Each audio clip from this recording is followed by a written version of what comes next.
할렐루야. 하나님께서 2021년도 새해를 주시면서 우리들에게 원하시는 하나님의 뜻이 무엇인가를 잠시 생각하는 시간을 갖도록 합니다. 사람은 모두가 각자의 관점이라는 것을 가지고 있습니다.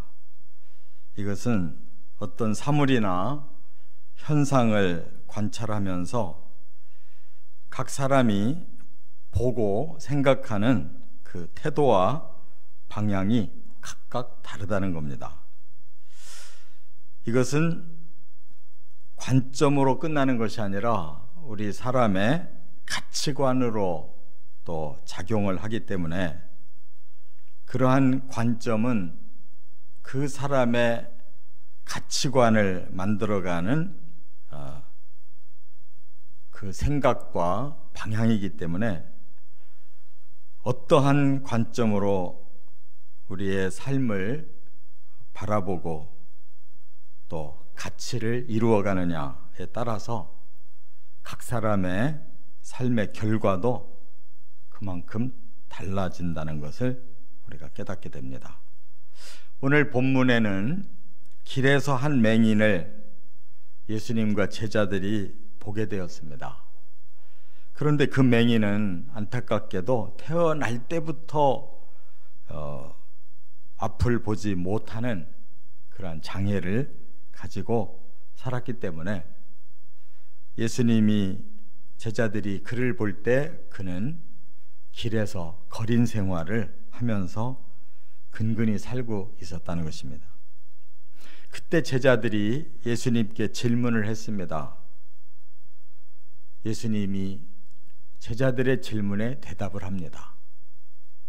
근데 여기에서 바로 관점과 가치관이 서로 다르다는 것을 알게 됩니다. 제자들의 질문하는 관점과 예수님이 대답하시는 관점이 서로 달랐다는 겁니다. 그 다음에 예수님이 이 맹인을 고쳐준 후에 또 각도가 다른 두 가지 관점을 보게 됩니다. 그것은 그를 알고 있던 사람들이 맹인이 눈을 떠서 전혀 새로운 사람처럼 된 것을 보고 어떻게 이렇게 변화가 되었느냐 물었을 때 바로 그 맹인이었던 사람의 대답이 질문하는 자와 대답하는 자의 그 관점이 서로 달랐다는 것을 여기서 보게 됩니다. 그러므로 우리는 정말 제자 같은 그런 관점은 어떤 시각이었을까? 예수님이 대답하신 관점은 어떤 시각이었을까? 그리고 맹인이었다가 치유함을 받은 이 거린의 관점은 과연 그 시각이 어떤 것이었을까? 여기에 따라서 사람들은 각각 가치관이 다 다르고 그 인생에서 거두는 열매도 다 다르다는 것을 제가 깨닫게 됐습니다. 그래서 오늘은 이 세 가지 눈을 통해서 그것이 어떤 관점이며 어떤 가치관으로 살아가게 되는 방향인가를 우리가 깨닫기를 원합니다.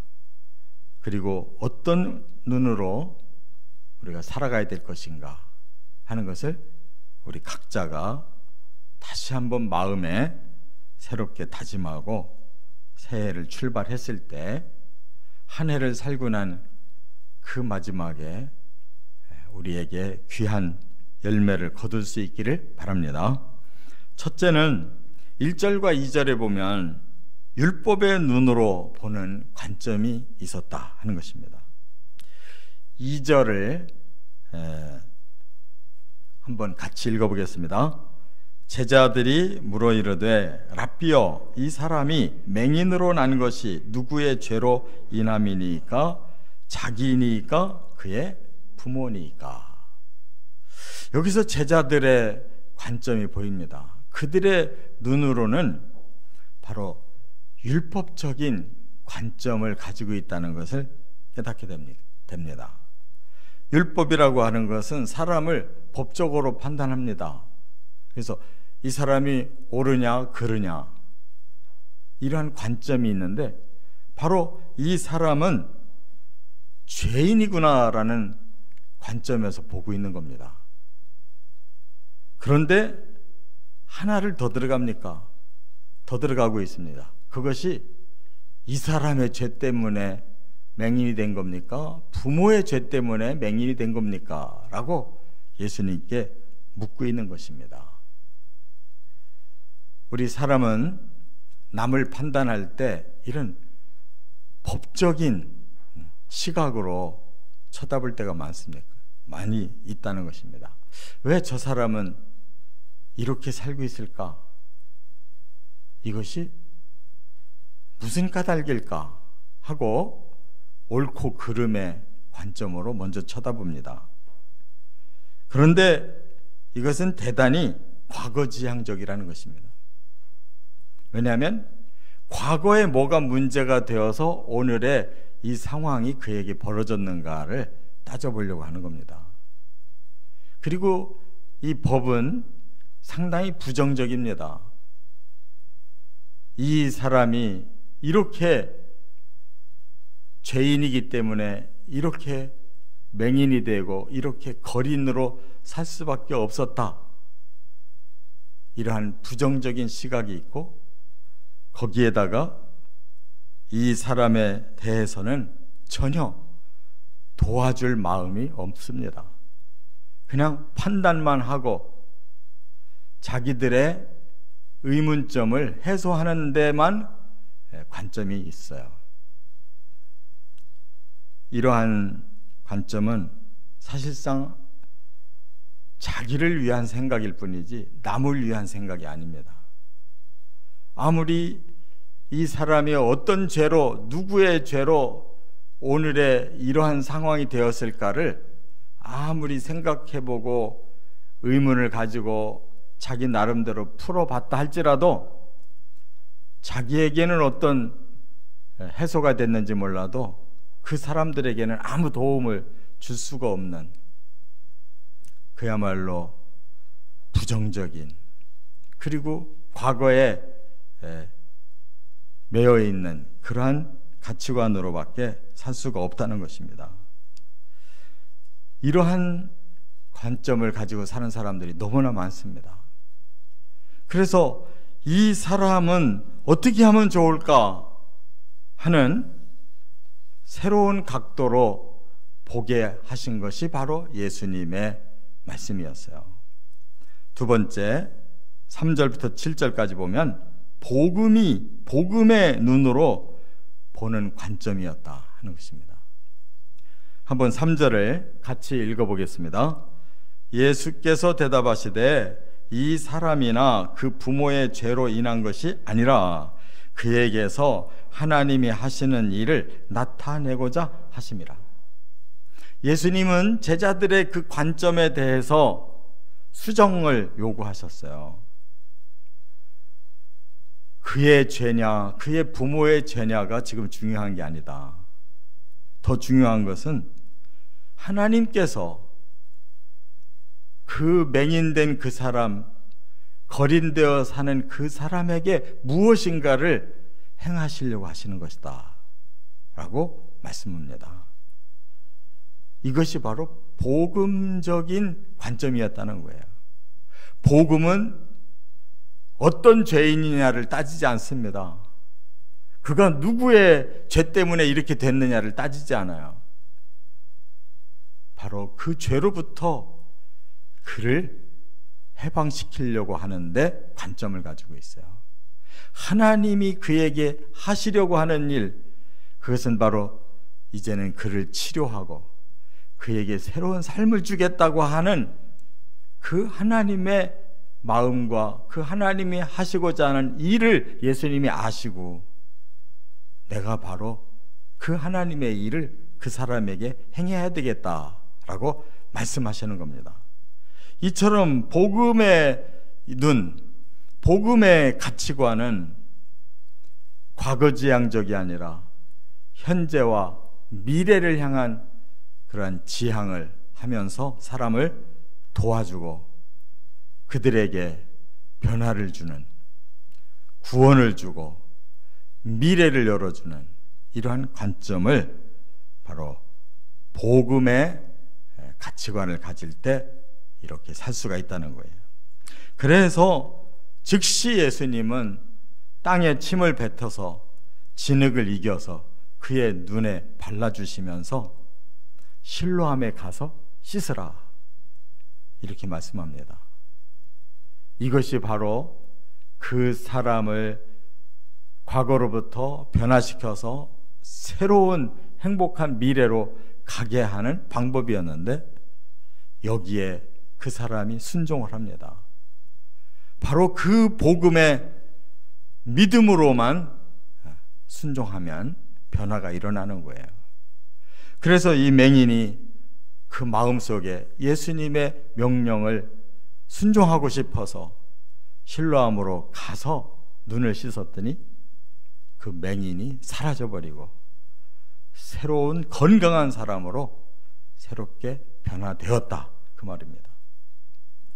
바로 복음의 이러한 관점을 가지고 살 때 다른 사람을 도와주게 되고 그에게 새로운 좋은 변화를 일으켜주고 그리고 그의 미래를 위해서 이렇게 비전을 줄 수 있는 삶을 살게 해준다는 것입니다. 거기에 바로 예수님이 또 받으시는 것은 보람이라는 것을 받게 됩니다. 우리가 복음을 다른 사람에게 나누어 주며 살 때 그 사람에게는 유익과 변화가 일어나고 우리에게는 보람이 일어난다는 거예요. 그리고 하나님의 일을 행했기 때문에 하나님께는 영광을 돌리게 된다는 겁니다. 그래서 예수님이 우리에게 이런 교훈을 말씀합니다. 4절에 때가 아직 낮음에 나를 보내신 이의 일을 우리가 하여야 하리라. 밤이 오리니 그때는 아무도 일할 수 없느니라. 내가 세상에 있는 동안에는 세상의 빛이로라. 여기서 아주 중요한 말씀이 있어요. 이러한 남을 위한 선한 삶도 복음으로 다른 그 어두움의 사람을 빛을 비춰주는 일도 기회가 있다는 것입니다. 언제까지나 이것이 허용되는 것이 아니다. 지금은 낮이지만 곧 밤이 올 것이다. 이 역사는 사람들은 늘 미래가 밝을 것이라고 막연하게 기대하지만 하나님이 진행하시는 역사는 언제까지나 낮이 아니에요. 그건 기회가 주어진 낮일 뿐이다. 그 후에 밤이 온다고 말씀했어요. 이 세상은 사람들에게 언제까지나 기회가 주어지고 언제까지나 복음이 열려 있는 것이 아니라는 거예요.